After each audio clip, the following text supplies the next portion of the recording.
চাচাতো ভাই, সাহাবী, এরপরে জামাই। দূরের না কাছে?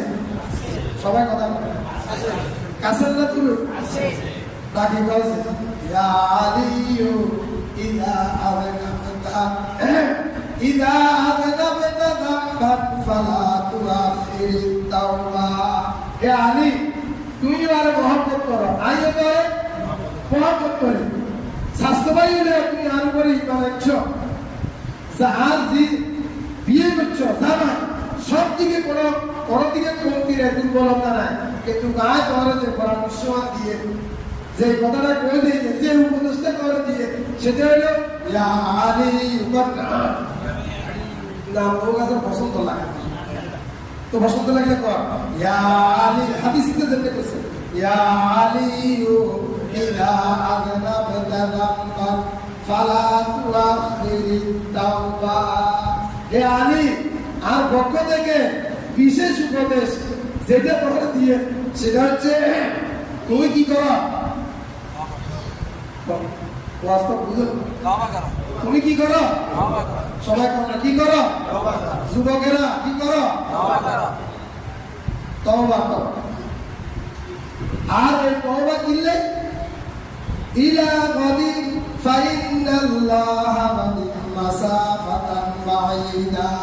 আলী, তওবা তাড়াতাড়ি করে করিয়ে লেখা। আর অন্য হাদিসের মধ্যে আল্লাহ রাসূল বলছেন আজ্জিলু বিতাওবাতি ক্বাবলাল মাউত, তাড়াতাড়ি করে তওবা করো, মৃত্যু আসার মৃত্যুর গ্যারান্টি আছে না? হ্যাঁ, কালকের জন্য তওবা রাখিও, তওবাকে ফাঁসি করিও না, তওবাকে রাখিও না, তাড়াতাড়ি করে তওবা করো। আগামী দিনে তওবা করবা, এটা গ্যারান্টি নাই। আমরা তো কেউ কেউ সিদ্ধান্ত নিচ্ছি না অহংকার তওবা করার দরকার কি, আজ দোয়া করবা, আজ বলে দিব আর লগর রয়ে গেছে দোয়ারের ভিতরে কত কথা কইয়ে আর খবর না, কিন্তু আর শরীরে যে আরে আস্তে আস্তে টানে টানে টানে টানে কবরের দিকে এই চিন্তা চেতনা আমার মধ্যে নাই। কি অলস হচ্ছে, কি পরিমাণে মানুষ অলস হচ্ছে, আফসোস লাগে। গরু তকবীরের জন্য মানুষ কত বেকার, একানা বসে থেকে নামাজ পড়ায়, হাফেজে নামাজ পড়ায়, এই পর্যন্ত দেখতেছি মানুষ শুধু যেগুলোর মধ্যে সাময়িক লাভ, এগুলোর মধ্যে বেকার। কিন্তু ফজরের নামাজে আজকে কয়দিনের যদি জরিপ করা হয়, তাহলে সর্বোচ্চ কথা সর্বোচ্চ 3% বা 4%। আমরা যে আছি বুঝছো যে আমরা তো চাকরি নিয়ে রয়েছি, আমরা থাকতে না, আমরা অন্য লোক থাকতে কথা কথা। অথচ আল্লাহ নবী জনাব মুহাম্মদুর রাসূলুল্লাহ সাল্লাল্লাহু আলাইহি ওয়াসাল্লাম বলেছেন যে ব্যক্তি ফজরের নামাজের জন্য কাপড়টা পরিধান করে, কি কোন নামাজের জন্য, সবাই কোন নামাজ, ফজরের নামাজের জন্য সুন্দর করে কাপড় পরিধান করে, রাসূল বলেছেন এই কাপড় পরিধান করে সেই ব্যক্তি যদি নামাজের জন্য বাইর হয়, তাহলে ইহরামের কাপড় পরে হজের জন্য বাইরে হলে যে পরিমাণ সওয়াব, আল্লাহ তাকে ওই পরিমাণ সওয়াব দিবেন। আমরা কি বুঝছি? সুবহানাল্লাহর আওয়াজে বলতে বুঝা যায়, কিন্তু আসলে বাস্তবতা যারা ইমাম মসজিদে আছে, তারা যদি জরিপ করি সরকারের কাছে রিপোর্ট দেয়, তাহলে দেখা যাবে যে পরিস্থিতি 1% বা 2%। মনে কষ্ট নেন, আমার হিসাবে এই কথা আর কথা করে সুন্দর করে বোঝাইলে ভালো লাগবে। কোরআন হাদিসের কথা তো খুব বেশি সুন্দর করে বলতে একটু কঠোর গায়ে কেমন করে। এরপরে বলছে ফজরের নামাজ পড়ি, তুমি যদি সূর্য উদিত হওয়ার আগ পর্যন্ত বসি থাকো বিছানার মধ্যে, এরপরে যদি নামাজ পড়ো, তাসবিহ পড়ো, শুধু বসিও থাকো, তাহলে উমরা করলে যে পরিমাণে সওয়াব, আল্লাহ তোমাকে ওই পরিমাণে সওয়াব দেন। তারপরে বলছেন বান্দা ফজরের নামাজ শুধু দায়িত্ব পালন করার কারণে আল্লাহ তোমার পুরো দায়িত্ব তোমাকে দিয়ে দিল। তাহলে আমরা কি বুঝছি? আমরা বুঝি না, তওবা করাটা আমরা বুঝি না, তওবা করতে হবে। আল্লাহর নবী জনাব মুহাম্মদুর রাসূলুল্লাহ সাল্লাল্লাহু আলাইহি ওয়াসাল্লাম আলোচনা করাটা শেষ করব না, এটা করাটা শেষ করব ইনশাআল্লাহ। আমার মধ্যে একটা কাজ করছে যে বড় বেরিয়ে যাবে, তাহলে শেষ করে দেবে, তাহলে একটা ঘটনা বুঝে শেষ করে দিচ্ছে। রাসূলুল্লাহ সাল্লাল্লাহু আলাইহি ওয়াসাল্লামের দরবারে একজন সাহাবী গেলেন, যে বললেন, ইয়া রাসূলুল্লাহ, আল্লাহ কি আমার গুনাহগুলি মাফ করে দিব? কথা ইয়া আল্লাহ কি আমার গুনাহগুলি মাফ করে দিব? বললেন, হ্যাঁ, তুমি বিসিরাতের দিকে যত গুনাহ করছো তওবা করলে মাফ করে দিব। তওবা করলে কি করে দিব? মাফ করে দিব। লোকটা আবার পরের দিন গেছে, যাই কথা, ইয়া রাসূলুল্লাহ, আল্লাহ কি আর গুনাহগুলি মাফ করে দিব? আল্লাহ রাসূল বলেন, অবশ্যই মাফ করে দিব। রাসূল তার মধ্যে যে জিনিসটা দেখেন, যে বেকারতা দেখেন, যে পেরেশানি দেখেন, ওই পেরেশানি দেখিয়ে রাসূল বলছেন, আল্লাহ রাব্বুল আলামিন তোমাকে মাফ করে দিব। লোকটা চলে গেছে। পরের দিন আবার গেছে, আবার যা বলতেছে, ইয়া রাসূলুল্লাহ, আল্লাহ কি আর গুনাহগুলি মাফ করে দিব? আল্লাহ রাসূল একটু কঠোরে তারে জিজ্ঞেস করল, তোর ওসিলা গুনাহ মাফ করে দিব আল্লাহ? লোকটা বেলা কাঁদতে দিল যে, ইয়া রাসূলুল্লাহ, আমি যে অপরাধ করছি এই অপরাধ কি আল্লাহ মাফ করব? কথা বলে, আমি যে অপরাধ করছি এই অপরাধ কি আল্লাহ মাফ করব? কি অপরাধ করছো?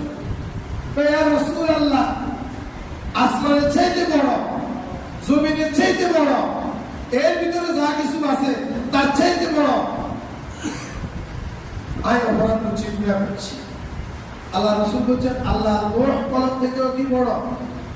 হ্যাঁ, এটা থেকেও বড়, এর চাইতে বেশি বড় অপরাধ করছি। আমরা তো অপরাধ বুঝি না।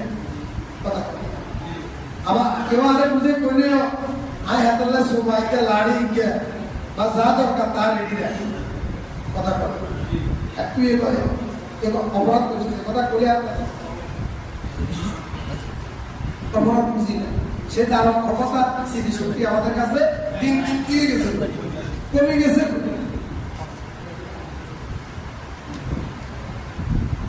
আল্লাহ নবী জনাব মুহাম্মদুর রাসূলুল্লাহ সাল্লাল্লাহু আলাইহি ওয়াসাল্লাম স্বীকৃত যে আসমানের চাইতে বড়, জমিনের চাইতে বড়, আল্লাহ লোহর চাইতে বড়, এই কি অপরাধ? এটা কোন ধরনের অপরাধ? এ কি বলে? আর সাহাবীরা কি বলতেছে? কি গুনাহ করলো? আবার আস্তে করিয়া অপরাধ করে, ইয়া রাসূলুল্লাহ, আল্লাহ কি আর মাফ করব? তো তুমি কি গুনাহ করছো? পয়সা কি গুনাহ করছো? তো ইয়া রাসূলুল্লাহ, আমি কাপড় চুরি করছি। কি চুরি করছে? সবাই বলে কি চুরি করছে? গরু সুস্থ খাচ্ছে তো মন লাগে দিয়ে খেয়াল করে কাপড় চুরি করছে। আল্লাহ রাসূল এটা শোনার সাথে সাথে মাফ করে দিব।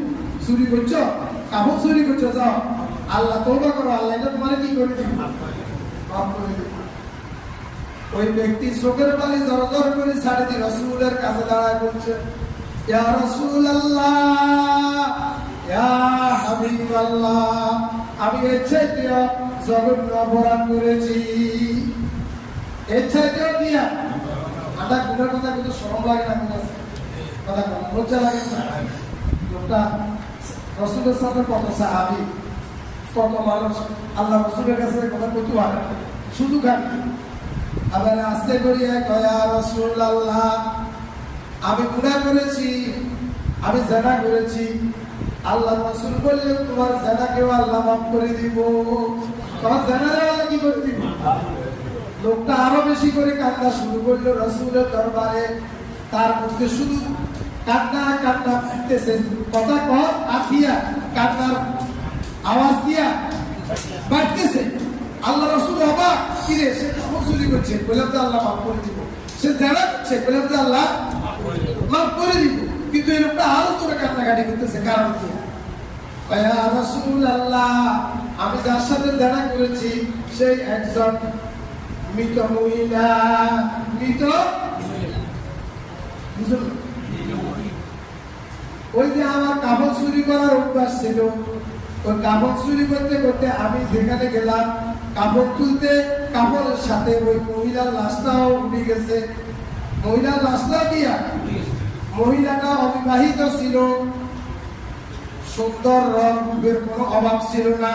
আমি যখন কাপড়ের কাপড়টা তুলে নিচ্ছি, সাথে সাথে ওই কাপড়ের সাথে ওই মহিলার দেহটা উপরে উঠে চলে যাচ্ছে। ইয়া রাসূলুল্লাহ, ইয়া হাবিবাল্লাহ, আমি তার রঙের দিকে তাকানোর সাথে সাথে আমার মধ্যে জিনার খায়েশ আসলো। আমি তার সাথে জিনা করেছি। তার সাথে কি করেছি? পিছনের ভাইয়েরা, কি করেছি? জিনা করেছি। আল্লাহর নবী শুনে খুব রাগান্বিত হয়ে গেল। সাথে সাথে বললেন, যা এখান থেকে বেরিয়ে যা। এই কাজও কি মানুষ করে? এই